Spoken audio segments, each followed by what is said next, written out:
Man Kramer here. Day 8 of 11 Days of Remembrance. I thank the veterans who did this so I could do my videos freely. Alright, let's go to the next chapter, shall we? Titanic Struggle. The battles for Stalingrad and Leningrad. At the beginning of 1942, General Zhukov counterattacks from Moscow and Leningrad began to appear out. Hitler's hope rose again, and his general staff began to make plans for a new offense.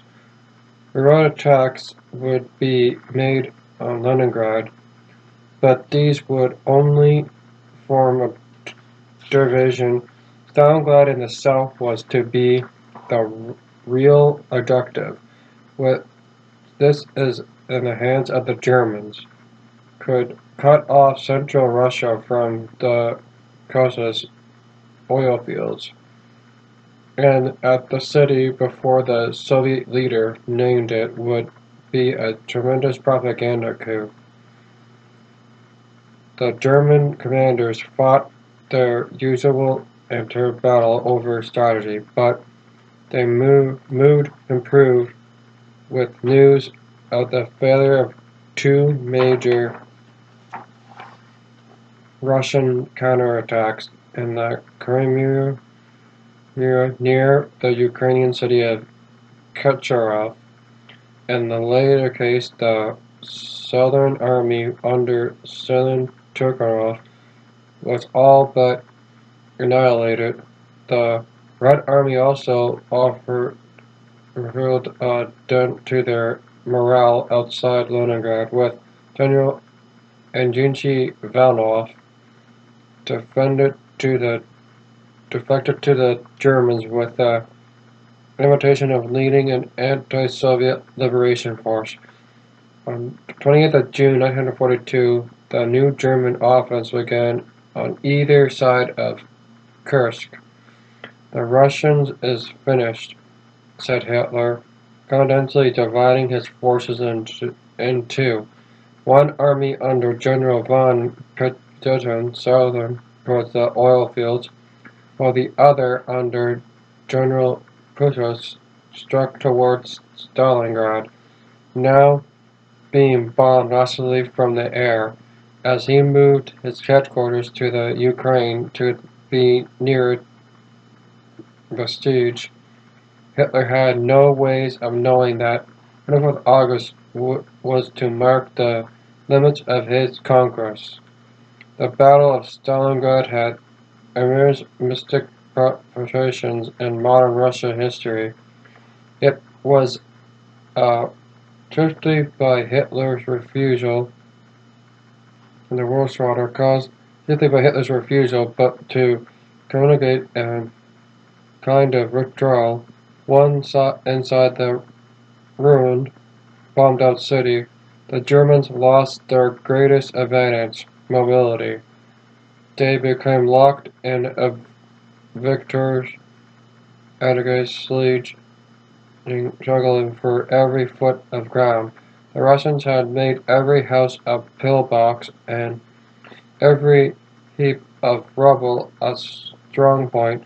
As the casualties figure grew more against each other each week, the German generals were forced to confront their previous situation by the warnings of Hitler and the rain. The Führer was unshakable. "The last battalion will decide the issue," he said. He had not pretending a Russian counter-offense. In November, 6 Russian armies under Zhukov broke through lines held by Germans and Romanians north and south of Stalingrad. 4 days later, they led on the other side of the city surrounding Poland. The general sensible suggestion of a tactical withdrawal was rejected by Hitler. What could be done, considering promise that his Luftwaffe would airdrop supplies, but applying weather defeated the plan. General Miston approached with a rescue force of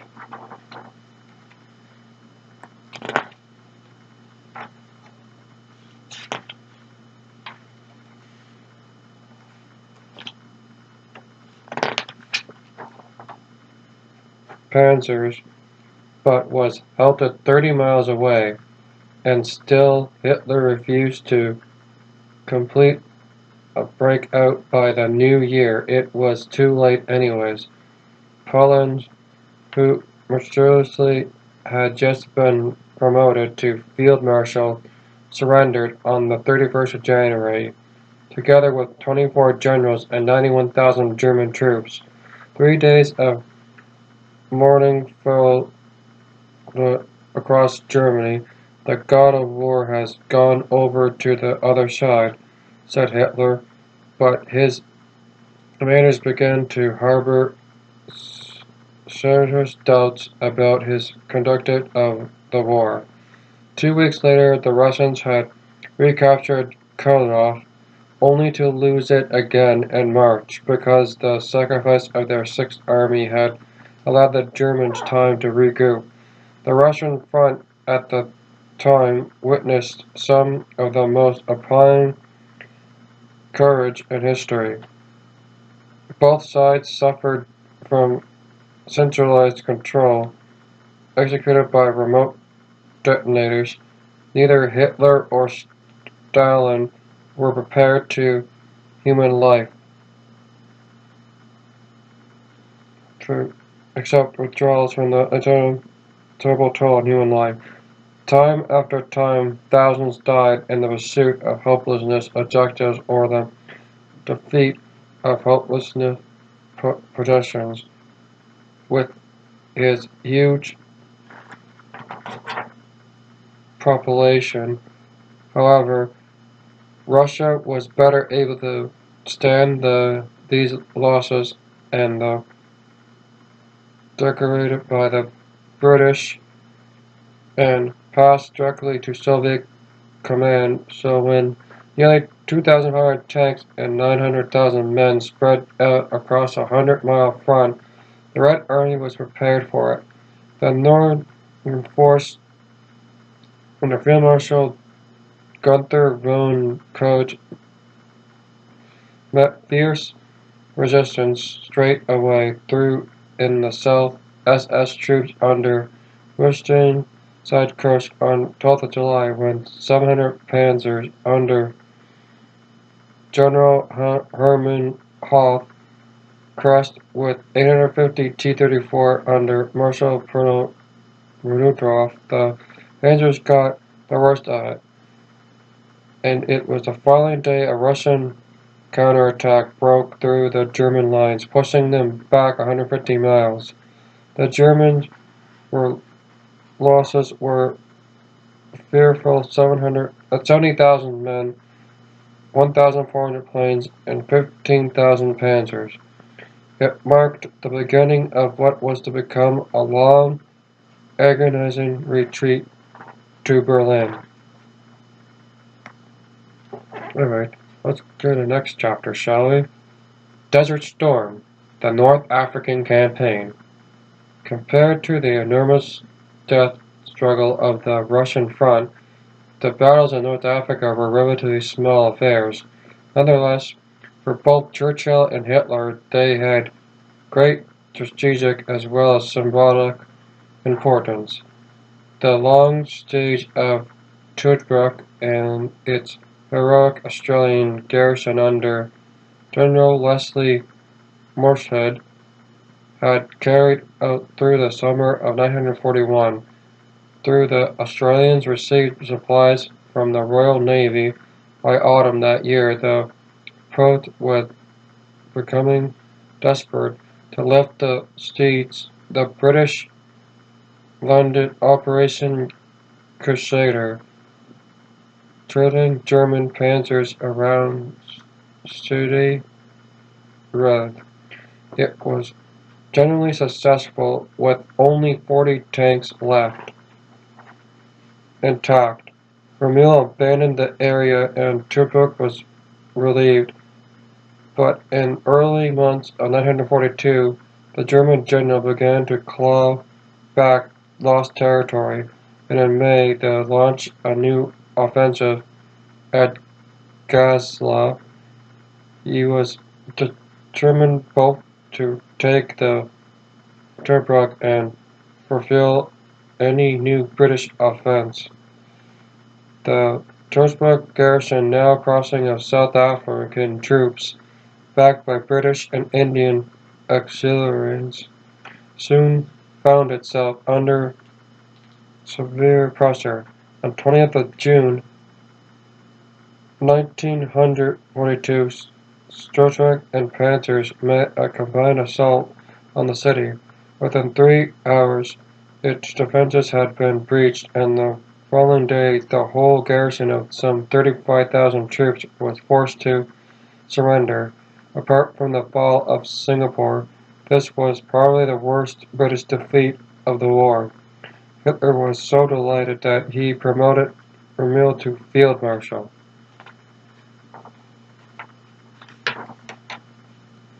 Field Marshal Rommel pursued the British Eighth Army from Tobruk to Mersa Mathain, then on to El Anaran near the Egyptian border. Some of Rommel's advisers urged caution, but he was not a cautious man. He was often to be found right up on the front line in the midst of the battle, ongoing his soldiers on. No admiral ever won a naval battle from the shore, he said. The population of Cairo and Alexandria braced themselves for the arrival of the Afrika Corps. Mussolini himself flew into Libya, his white charger falling in a plain behind, ready to enter Cairo in style. The British fleet sailed out of Alexandria into the Red Sea. Only 100 more miles to Alexandria, wrote Rommel to his wife on 30th of June. But having advanced some 300 miles in a week, his troops were exhausted. Alexandria was only 60 miles from Alexandria, but it was ideal terrain for defense, bound by the sea to the north and the near impossible Kurdish depression to the south. Their first battle they gained on June 30, 1942. Throughout July, the Allies and Axis forces pushed each other backwards and forwards, with the Axis taking heavy losses.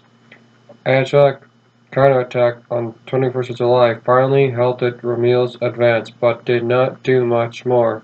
Herschel flew out to Egypt on 4th of August, weighing his mind the pros and cons of changing the British command.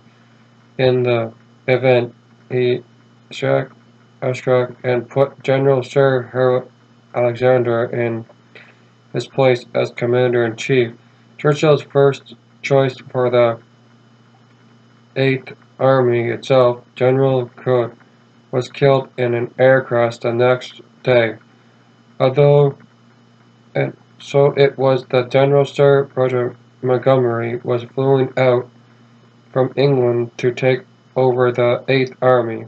Both sides spent the rest of August creating defensive formations and minefields. Montgomery ignored reports demanding from Churchill to attack. He knew his supply routes were more secure than opponents, and gradually built up his strength. If the attack begins in September, it will fail. Montgomery replied to Churchill's influent messages. If we wait until October, I guarantee a success. By 23rd October, the Allies had 1,000 tanks, 2,000 guns, 700 aircraft, and 150,000 men. At 9:40 p.m., the evening, over 1,000 guns opened fire along a 40-mile front. Under cover of the infantry cleared a way for tanks throughout the minefields. The all-out assault began next morning. Great losses were succeeded by the British 9th Armored Brigade, but Montgomery, instead of everything was going to plan, his optimism was justified. Another tank eventually was going to plan. His ultimately justified another tank engagement on 2nd of November at Tel Aviv, inflicted severe damage on German armor and General Sherman. The Africa Corps acting commander while Ramil was away on sick leave, died of a heart attack under fire. Hitler telephoned Ramil at home in Austria and instructed him to return to Libya, but the battle had already been lost. The Desert Fox ordered his Africa Corps to make a full-scale withdrawal.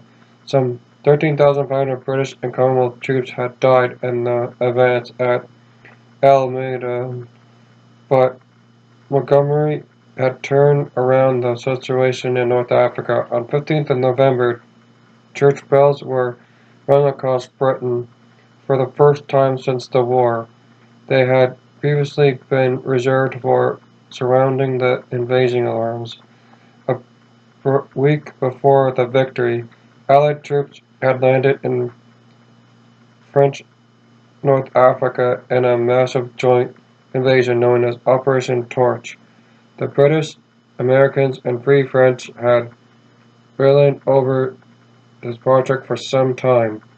The spectacular escape of French General Henry Goudon from a prisoner of war camp in Germany confronted negotiations between the loyal Vichy commanders and the Americans General Mark Clark, who had been put ashore by submarine to pursue them not to resist. In the event, the current episode a little or no influence on Vichy forces, and the landings went largely unopposed. The guerrillas press in Paris called for the Vichy government to declare war on the Allies, but Pétain equivalently telling his deputy in North Africa, Admiral James Darlan, to take whatever action he saw fit. Hitler was furious and chose the moment to end his arrangement with Pétain. German troops marched into southern France. In response, the Vichy France settled their own fleet with Arthur Turlone, and Darlan decided to collaborate with the Allies. He was made High Commander in North Africa, but was assassinated shortly afterwards by a French royalist. In early 1943, heavily outnumbered and short of supplies, Ramil continued to use adequate series of counterattacks to drain Allies' morale in western Libya and Tunisia. The new Anglo-American command structure was easily confused. I think the best way to describe our operations to date is they had violated every recognizable principle of war in conflict with operation and logic methods laid down in the textbooks, and will be commemorated in their services by all learned and war colleges for the next 25 years, wrote the Allied commander Dwight Eisenhower. The temporary release ruled out 100 Allied landings in northern Europe. Historians argue that this was a blessing in disguise and encouraged the German commander-in-chief Esetren Front Russian to put regiment into Tunisia, which was then available to offset the Allies, but they came late century later that year. Fortunately, the Axis army had almost exhausted their oil supplies, and the Allies proposed overwhelming superiority in terms of military hardware and firepower. A German counter-offensive in March proved above, causing Rommel to leave Africa for good. On 8th May, the Allies entered Tunis, taking 130,000 Axis prisoners. "We are masters of the North African shore," General Alexander reported to Churchill. Well, this concludes day 8 of 11 Days of Remembrance. If you see a veteran, walk up to them and say thank you. If they're having a bad day, give them a tea or coffee. And I thank the veterans for what they did. And this concludes the ending of day 8 of 11 Days of Remembrance. Thank you to the veterans, so I could be free.